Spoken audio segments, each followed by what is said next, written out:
আল্লাহর একত্ববাদ। এই একত্ববাদে বিশ্বাস করতে হবে যদি কেউ কোনো ব্যক্তি ইমানদার হতে চায়। ইবাদতের মধ্যে যেরকম আল্লাহকে এক এবং অদ্বিতীয় বিশ্বাস না করলে কোনো মানুষ ইমানদার হতে পারে না, ঠিক তদ্রূপ আল্লাহ পাকের তাওহীদের আরো দিক রয়েছে। তার মধ্যে একটা গুরুত্বপূর্ণ দিক হলো তাওহীদ ফিল হাকিমিয়া। তাওহীদ ফিল হাকিমিয়ার অর্থ হলো এই মহাবিশ্বের মধ্যে, সৃষ্টি জগতের মধ্যে চূড়ান্ত ভাবে, সর্বোচ্চ ভাবে আইন করার, বিধান দেওয়ার একমাত্র মালিককে আল্লাহ।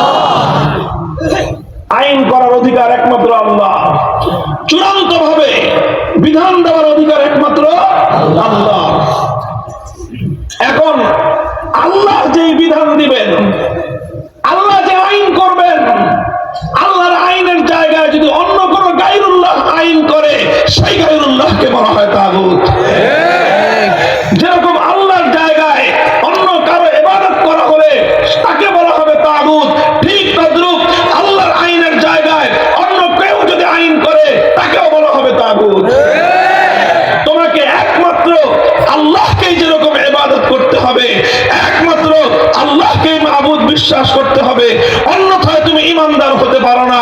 ঠিক তদ্রূপ তোমাকে চূড়ান্ত ভাবে একমাত্র আল্লাহকেই আইনদাতা মানতে হবে।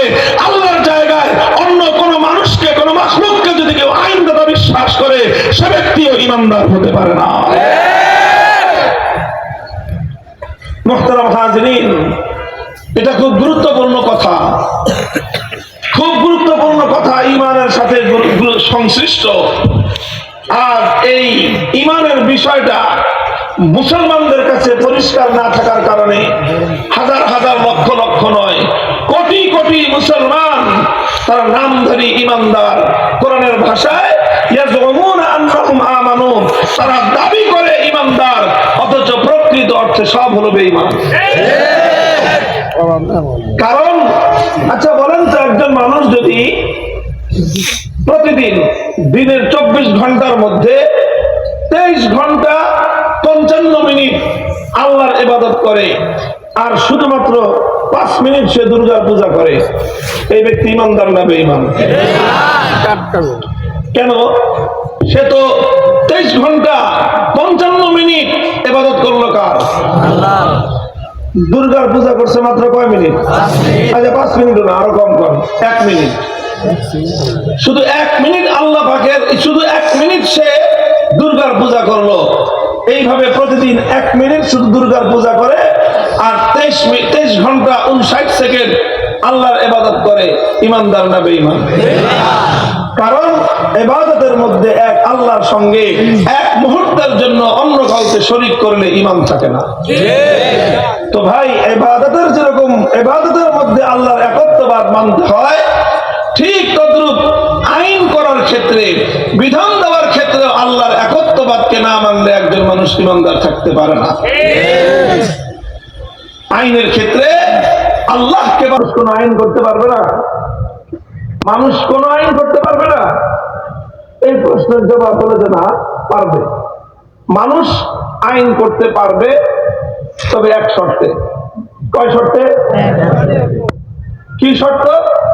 মানুষ আইন করতে পারবে এই শর্তে যে মানুষের কোন আইন আল্লাহর কোন আইনের বাইরে যেতে পারবে না। আল্লাহর আইনের ভিতরে থেকে মানুষ আইন করতে পারবে, কিন্তু মানুষের কোন আইন আল্লাহর কোন আইনের বিরুদ্ধে যেতে পারবে না। মানুষের কোন আইন যদি আল্লাহর আইনের বিরুদ্ধে চলে যায়, সঙ্গে সঙ্গে মানুষের সেই আইন বাতিল বলে গণ্য হবে। এখন কোন মানুষ যদি আল্লাহর কোন আইনের বিরুদ্ধে আইন করে, সেই মানুষটাকেই বলা হয় তাগুত। কোন রাজা বাদশা যদি আল্লাহর আইনের বিরুদ্ধে আইন করে, সেই রাজা বাদশাকে বলা হয় তাগুত। কোন রাষ্ট্রপতি যদি আল্লাহর আইনের বিরুদ্ধে কোন আইন জারি করে, সেই রাষ্ট্রপতি হবে তাগুত। কোন প্রধানমন্ত্রী যদি আমার আল্লাহর আইনের বিরুদ্ধে কোন আইন জারি করে, সেই প্রধানমন্ত্রীকে বলা হবে তাগুত। কোন মন্ত্রী পরিষদ যদি আল্লাহর আইনের বিরুদ্ধে কোন আইনের অনুমোদন দেয়, সেই গোটা মন্ত্রী পরিষদকে বলা হবে তাগুত। কোন বিচারপতি, কোন আদালত যদি আমার আল্লাহর আইনের বিরুদ্ধে কোন আইন জারি করে, পরিষদ, কোন সংসদ যদি আমার আল্লাহর আইনের বিরুদ্ধে কোন আইন পাস করে, গোটা সংসদকে বলা হবে তাগুত। ইমানদার হতে চাইলে আল্লাহকে একক মানতে হবে। ইমানদার হতে চাইলে আল্লাহর তাওহীদ এবং বিশ্বাস করতে হবে। ঠিক তদ্রূপ আইনদাতা হিসেবে আমার আল্লাহ পাকের তাওহীদকে বিশ্বাস না করা পর্যন্ত একজন মানুষ কোশ্চিনকালেও ইমানদার হতে পারে না। ভয়াবহ জিনিস বিষয়টা রে ভাই, বড় কঠিন বিষয়, কঠিন বিষয়। আজ আপনি তালাশ করে দেখেন, আপনার বাংলাদেশের কথাই বলি, অন্য দেশের কথা নাই বললাম। এই বাংলাদেশে আদালতে যান, যে কোনো একটা বিচার নিয়ে আপনি যান, আপনার টাকা চুরি হয়েছে, সম্পদ চুরি হয়েছে, চোরের বিরুদ্ধে মামলা করেন। আপনি ডাকাতির শিকার হয়েছেন, ডাকাতের বিরুদ্ধে মামলা করেন। আপনার নিকটজন কেউ খুন হয়েছে, খুনের বিরুদ্ধে মামলা করেন। আপনার নিকটজনের কাউকে কেউ আঘাত করেছে, জখম করেছে, এই আঘাত এবং জখমের বিরুদ্ধে আপনি মামলা করেন। আপনি যে কোনো মামলা করেন আদালতে, আদালত বিচার করবে কি করবে না? চোরের কিভাবে বিচার করবে? আল্লাহ যে আইন দিয়েছেন, আল্লাহর আইন দিয়ে চোরের বিচার করবে না মানুষের বানানো আইন দিয়ে চোরের বিচার করবে? ডাকাতের বিচার করবে, ঠিক, ডাকাতের বিচার আল্লাহর বানানো আইন দিয়ে করবে না আল্লাহর আইনের বিরুদ্ধে মানুষের বানানো আইন দিয়ে করবে? আপনার খুন হয়েছে, খুনির বিচার আল্লাহর দেওয়া আইন অনুযায়ী করবে না আল্লাহর আইনের বিরুদ্ধে মানুষের বানানো আইন দিয়ে বিচার করবে? আল্লাহ বলতেছেন, যারা আল্লাহর আইনের জায়গায় অন্য কারো আইন দ্বারা বিচার চায়, তারা সবাই তারাই তাগুতের গোলাম, তারা তাগুতের উপর বিশ্বাসী, তারা কোশ্চিনকালেও ইমানদার হতে পারে না।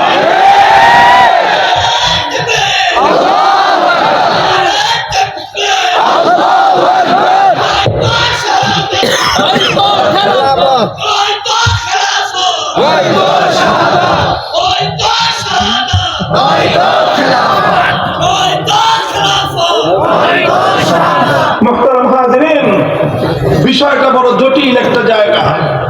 আমি প্রথমেই বলেছি আলোচনা আমি লম্বা করব না, কিন্তু এই যে কথা, এই কথা তো আজ আমাদের কেউ বলে না, কেউ বলে না। মানুষ যে এক মহা বিপদের মধ্যে আছে। আমরা এই বিপদে শুধু আপনি না, সাধারণ মানুষ না, গোটা দেশের সব মানুষ এই বিপদের মধ্যে আছে। গোটা দেশের মানুষ, হুজুর বলেন, সাধারণ মানুষ বলেন, আলেম বলেন, জালেম বলেন, সব এই মহা বিপদের শিকার আজকে আমরা। মুসলিম জাতির মধ্যে এই অভিশাপ ছিল না।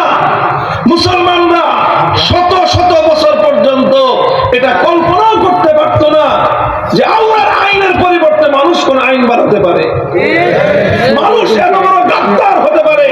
মুসলমানদের এটা জানাই ছিল না। সর্বপ্রথম মুসলিম বিশ্বের মধ্যে এই তাতারি সম্প্রদায়, তারা মুসলমানদের বিশাল এলাকা দখল করে সেই এলাকায় আল্লাহর আইনকে উৎখাত করে তাতারিদের নেতা চেঙ্গিস খানের বানানো আইন তারা জারি করে। সর্বপ্রথম এই কাজ করেছিল মঙ্গোলি তাতারিরা। তখন এই তাতারদের বিরুদ্ধে উলামায়ে কেরাম, মুজাহিদিন ইসলাম লড়াই করেছে, রক্ত দিয়েছে, জীবন দিয়েছে, লক্ষ লক্ষ মুসলমান শাহাদাত বরণ করেছে।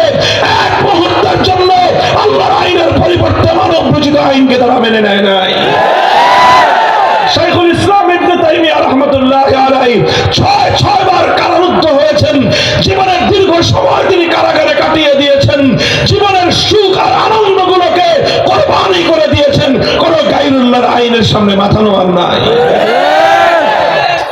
এভাবে লড়াই করে, যুদ্ধ করে, সংগ্রাম করে আবার তাতারিদেরকে পরাস্ত করে আবার ইসলামের শাসন তারা ফিরিয়ে এনেছেন। তাতারিরা কিছু ধ্বংস হয়েছে, কিছু মুসলমান হয়ে গিয়েছে, তওবা করে ভালো হয়ে গিয়েছে। আবার সেই মুসলমানদের যুগে, মুসলমানদের সময়ে আল্লাহর আইন ফিরে এসেছে। এইভাবে আবার খেলাফতে ওসমানিয়া চলেছে। শত শত বছর পর্যন্ত উম্মতে মুসলিমার মধ্যে আইন ছিল কার? সমাজে আইন চলত কার? সালতানাতে ওসমানিয়া আইন চলত কার? এই গোটা ভারতবর্ষের সালতানাতে মুগলিয়া আইন চলত